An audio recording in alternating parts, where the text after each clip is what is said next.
Assalamualaikum sahabat Monteza.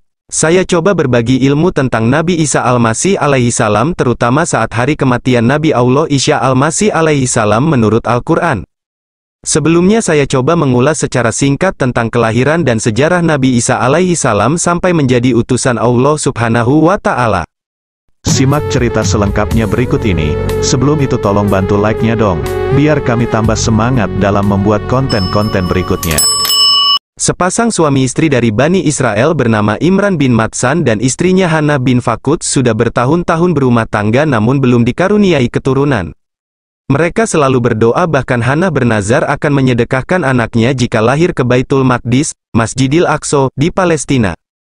Allah mendengar dan mengabulkan doa mereka, maka Hannah istri Imran melahirkan bayi perempuan yang diberi nama Maryam yang artinya, ibadah. Orang-orang Nasarah menyebutnya Maria. Hannah ingat akan nazarnya jika punya anak akan disedekahkan ke Baitul Maqdis untuk mengabdi, lalu bayinya diserahkan ke Nabi Zakaria bin Barhaya yang memang adalah paman Hannah ibu Maryam, untuk kelak Maryam bisa mengabdi di Baitul Maqdis. Nabi Zakaria bin Barhaya alaihi salam bersama Isya istrinya adalah penjaga mihrab Baitul Maqdis Palestina. Singkatnya, Maryam tumbuh menjadi gadis dewasa dalam asuhan Nabi Zakaria bersama istrinya. Pada suatu hari Maryam dikejutkan oleh panggilan suara seorang lelaki yang ternyata adalah malaikat Jibril yang berwujud manusia sempurna diutus oleh Allah untuk menemui Maryam di mihrab Baitul Maqdis. Kata Jibril, "Hai Maryam, sesungguhnya Allah telah memilih kamu, menyucikan kamu dan melebihkan kamu atas segala wanita di dunia, yang semasa dengan kamu, taatlah kepada Tuhanmu, sujud dan rukulah bersama orang-orang yang ruku." Surah Ali Imran 42-43. Sejak itu ia merasa kekuatan dan masa mudanya meninggalkan dirinya dan digantikan dengan kesucian dan kekuatan yang lebih banyak. Maryam mengetahui, ia akan memikul tanggung jawab besar. Suatu hari, Zakaria menemukan sesuatu yang asing dan aneh pada diri Maryam. Setiap kali Zakaria mengunjungi Maryam dan memasuki mihrab, ia mendapati di sana, telah terhidang makanan yang berlimpah. Padahal, ia merasa yakin tidak ada orang lain yang masuk. Dengan penuh keheranan, Zakaria bertanya, "Hai Maryam, dari mana kamu peroleh rezeki ini?" "Makanan itu dari sisi Allah," jawab Maryam. "Sesungguhnya Allah memberi rezeki kepada siapa yang dikehendakinya tanpa perhitungan." Dari kejadian itu, Zakaria merasa Allah telah mengkhususkan Maryam dengan kedudukan yang mulia yang tidak dimiliki orang lain. Suatu saat, Jibril dengan menjelma sebagai manusia mendatangi Maryam di mihrabnya. Dalam kekagetannya, Maryam bertanya, "Apakah engkau manusia yang mengenal Allah subhanahu wa ta'ala dan bertakwa kepadanya?" Sambil tersenyum orang itu, malaikat Jibril menjawab, "Sesungguhnya aku ini utusan Tuhanmu, untuk memberimu seorang anak laki-laki yang suci." Maryam tetap curiga, kehadiran laki-laki itu, bagaimanapun sangat mencurigakan, apalagi ia hendak memberi anak, sementara Maryam tidak pernah disentuh seorang lelaki pun. "Bagaimana akan ada bagiku seorang anak lelaki, sementara tidak pernah seorang manusia pun menyentuhku dan aku bukan pula seorang pezina?" "Demikianlah Tuhanmu berfirman," jawab Jibril, "hal itu adalah mudah bagiku dan agar dapat kami menjadikannya sebagai suatu tanda bagi manusia dan sebagai rahmat dari kami, dan hal itu adalah suatu perkara yang sudah diputuskan." Pada suatu hari, Maryam pergi ke suatu tempat yang jauh. Ia merasa sesuatu akan terjadi hari itu, kakinya membimbingnya menuju tempat yang dipenuhi pohon kurma. Tempat itu tidak biasa dikunjungi siapapun saking jauhnya. Di bawah pohon kurma yang tinggi besar, Maryam merasakan sakit pada perutnya. "Aduhai, alangkah baiknya aku mati sebelum ini, dan aku menjadi sesuatu yang tidak berarti, lagi dilupakan." Saya singkat kisahnya, setelah Maryam melahirkan sendirian di bawah pohon kurma yang tinggi, hati Maryam penuh keraguan karena telah melahirkan bayi laki-laki tanpa pernah disentuh oleh seorang lelaki dan akan menjadi fitnah di kalangan Bani Israel. Ketika keraguan menyelimutinya, tiba-tiba anak yang baru lahir itu, Isa alaihi salam, berkata, "Janganlah kamu bersedih hati, sesungguhnya Tuhanmu telah menjadikan anak sungai di bawahmu, dan goyanglah pangkal pohon kurma itu ke arahmu, niscaya pohon itu menggugurkan buah kurma yang masak untukmu, makan, minum, dan bersenang hatilah kamu. Jika kamu melihat seorang manusia, katakanlah, sesungguhnya aku telah bernazar berpuasa untuk Tuhan yang Maha Pemurah, aku tidak akan berbicara dengan seorang manusia pun pada hari ini." Ketika tiba saatnya, Maryam kembali ke Baitul Maqdis, Waktu menunjukkan Asyar, pasar besar yang terletak di jalan yang dilalui Maryam menuju masjid dipenuhi banyak orang. Kehadiran Maryam yang membopong seorang bayi mungil segera menarik perhatian orang-orang yang lalu lalang di pasar itu. Mereka bertanya kepada Maryam dengan nada sumbang sembari mencibir, "Hai Maryam, sesungguhnya kamu telah melakukan sesuatu yang amat mungkar." Mereka telah menuduh Maryam telah melakukan pelacuran.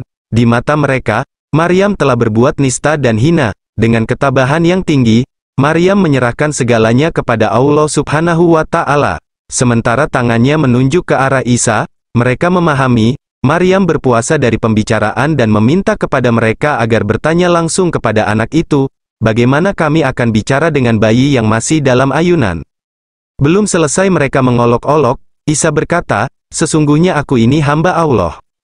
Dia memberiku Alkitab, Injil, dan Dia menjadikan aku seorang nabi, dan Dia menjadikan aku seorang yang diberkati di mana saja aku berada, dan Dia memerintahkan kepadaku, mendirikan, sholat dan menunaikan, zakat selama aku hidup, dan berbakti kepada ibuku dan Dia tidak menjadikan aku seorang yang sombong lagi celaka, dan kesejahteraan semoga dilimpahkan kepadaku, pada hari aku dilahirkan, pada hari aku meninggal, dan pada hari aku dibangkitkan hidup kembali."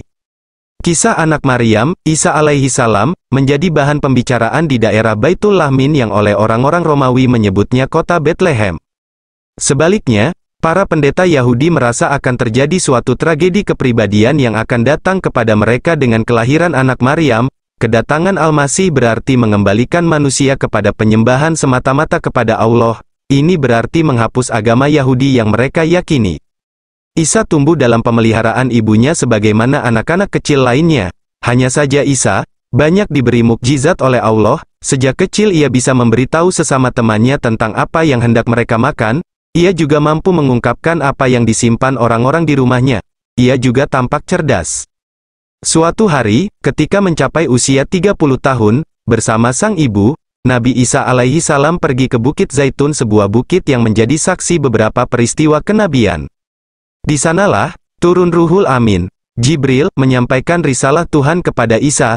Ia menerima Alkitab dari Allah, sebagai kitab yang membenarkan kitab sebelumnya, yaitu Taurat dan apa yang dipelajarinya dari kitab tersebut. Melalui peristiwa yang amat menggetarkan, Nabi Isa alaihi salam menerima wahyu dari Allah Subhanahu wa Ta'ala berupa kitab suci Injil, sebagai pertanda bahwa ia telah diangkat sebagai nabi. Nabi Isa alaihi salam berkata kepada Maryam, "Ibu, hamba telah diutus oleh Allah ke Bani Israel. Untuk menjalankan tugas ini hamba harus melalui jalan yang penuh perjuangan, penderitaan, dan kesewenang-wenangan." Singkatnya, setelah Isa alaihi salam diangkat oleh Allah menjadi nabi dan rasul, maka Nabi Isa alaihi salam bersama ibunya Maryam melewati hari-harinya dengan berdakwah.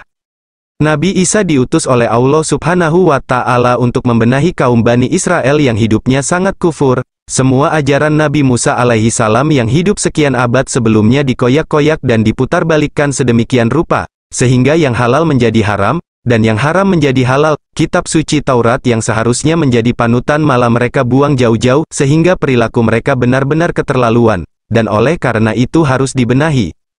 Akan tetapi dasar moral Bani Israel kaum Yahudi sejak zaman Nabi Musa alaihi salam yang membebaskan Bani Israel dari kekejaman Firaun memang tidak pernah mau menyembah Allah sesuai ajaran Nabi Musa alaihi salam di dalam kitab Taurat. Kini keturunan Bani Israel pun tidak mau mengikuti ajaran Allah yang dibawa oleh Nabi Isa alaihi salam. Bani Israel tetap saja tidak mau percaya. Mereka bahkan menolak dan melancarkan fitnah keji, dengan menuding bahwa Isa adalah nabi palsu. Mereka berusaha menjatuhkan wibawa dengan meminta agar Nabi Isa menunjukkan mukjizat di depan umum. Buat Nabi Isa hal itu tentu bukan masalah berat. Dengan memanjatkan doa kepada Allah Subhanahu wa Ta'ala, terciptalah seekor burung merpati yang terbuat dari segumpal tanah. Pada kesempatan lain, Nabi Isa menunjukkan mukjizat dengan menyembuhkan penderita kusta, orang yang buta sejak lahir, bahkan menghidupkan orang yang baru saja meninggal. Akibatnya banyak orang berduyun-duyun minta kesembuhan. Namun hal itu tidak membuat mereka percaya kepada Nabi Isa, bahkan semakin memusuhi. Kaum Yahudi dari Bani Israel mempengaruhi penguasa Romawi, bahwa Nabi Isa alaihi salam berserta pengikutnya akan memberontak dan mau menguasai Romawi. Nabi Isa alaihi salam menyadari adanya fitnah dari Bani Israel, maka Nabi Isa beserta ibunya Maryam dan muridnya 11 orang yang disebut kaum Hawariyun meninggalkan Palestina demi keselamatan umatnya. Tibalah mereka di sebuah padang tandus tidak berpenghuni, terjebak oleh alam, tidak ada sumber makanan dan minuman. Setelah berhari-hari berada di sana dan kehabisan bahan makanan, mereka pun kelaparan, tapi tidak bisa mencari jalan keluar.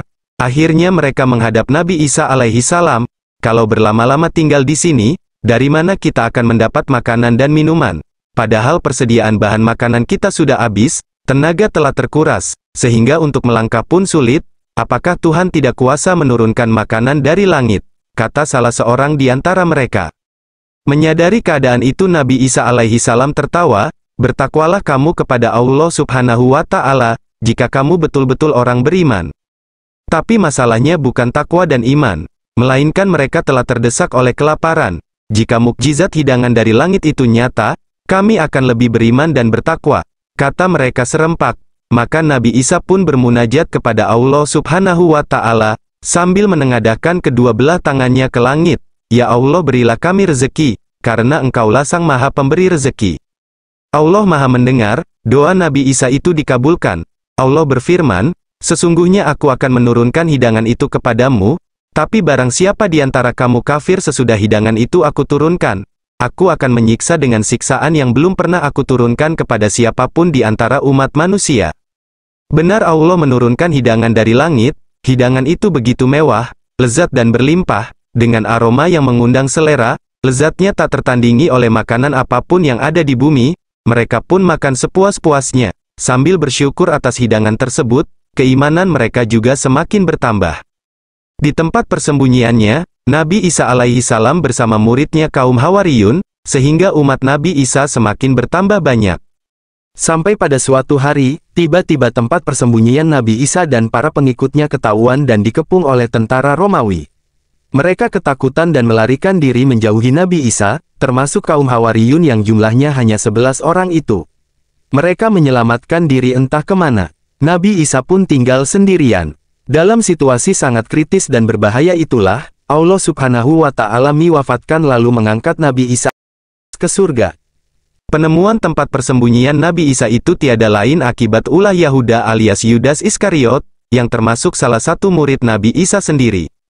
Rupanya Yahuda lebih tergiur oleh iming-iming hadiah yang ditawarkan oleh Kaisar Romawi, Herodes, daripada iman dan takwa, lalu berkhianat pada Nabi Isa alaihi salam dan Allah. Yahuda melaporkan keberadaan Nabi Isa dan para muridnya kepada pendeta dan pemuka Bani Israel, ketika mereka sedang menyusun tuduhan palsu seolah-olah Nabi Isa akan melancarkan pemberontakan.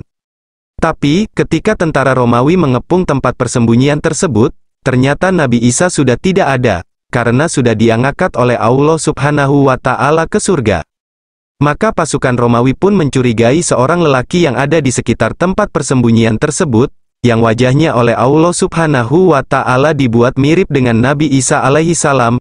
Dia tiada lain adalah Yahuda, sang pengkhianat itu. Tak pelak, Yahuda pun ditangkap dan disalib beramai-ramai oleh tentara Romawi, setelah sebelumnya diarak keliling kota dengan stempel sebagai nabi palsu. Namun sebagian orang menganggap bahwa disalib adalah Nabi Isa alaihi salam. 6 tahun kemudian, ibunda Nabi Isa alaihi salam, Maryam, wafat. Akan halnya para murid setia Nabi Isa, yaitu kaum Hawariyun, mereka hidup sembunyi-sembunyi, tapi tetap berdakwah. Belakangan mereka berpencar ke seantero negeri di sekitar Palestina.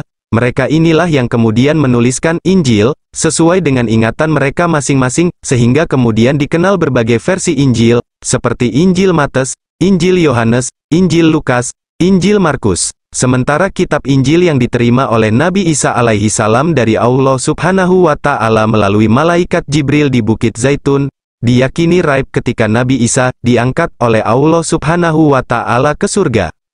Padahal bersamaan diangkatnya Nabi Isa alaihi salam naik ke atas surga, diangkat pula kitab Injil yang diwahyukan kepada Nabi Isa alaihi salam, karena ajarannya diputarbalikkan oleh kaum Yahudi Bani Israel. Menurut pandangan dan ajaran Islam, Nabi Isa alaihi salam tidak disalib, melainkan diangkat oleh Allah subhanahu wa ta'ala ke surga. Sementara yang disalib sebenarnya adalah sang pengkhianat, Yahuda alias Yudas Iskariot.